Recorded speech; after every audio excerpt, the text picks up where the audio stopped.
សូមជម្រាបសួរបងប្អូនពូមីងទាំងអស់គ្នាថ្ងៃនេះខ្ញុំសូមបង្ហាញពីសកម្មភាពខ្លះៗរបស់មន្ត្រីកសិកម្មឃុំនៅក្នុងស្រុកទ្រាំងនិងក្រុងដូនកែវដែលបានចុះជួបប្រជាកសិករនៅតាមមូលដ្ឋានផ្សេងៗហើយតួនាទីចម្បងរបស់មន្ត្រីកសិកម្មឃុំមានចំនួន5ទី1កំណត់បញ្ហាប្រឈមជាក់ស្ដែងរបស់កសិករតាមស្ថានភាពតំបន់ទី2រាយការណ៍រាល់បញ្ហាប្រឈមមកអង្គភាពជំនាញតាមឋានានុក្រមដើម្បីដាក់ចេញនៅដំណោះស្រាយទាន់ពេលវេលាជូនកសិករទី3គាំទ្រដំណោះស្រាយដែលបានផ្ដល់ជូនកសិករទី4សម្របសម្រួលក្នុងគោលដៅផ្សារភ្ជាប់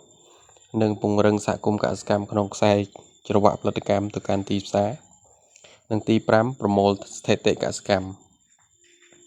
ចឹងរាល់សកម្មភាពកន្លងមកដែលមន្ត្រីកសិកម្មឃុំបានអនុវត្តយើងបានធ្វើទៅលើសកម្មភាពចម្បងទាំង5នេះហើយសកម្មភាពផ្សេងទៀតដូចជាចុះជួយប្រឹក្សាបច្ចេកទេស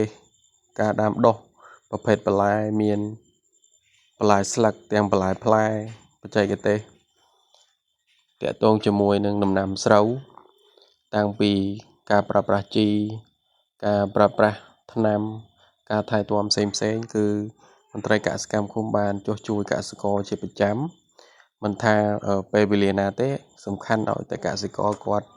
មានតម្រូវការបាទសូមអរគុណច្រើន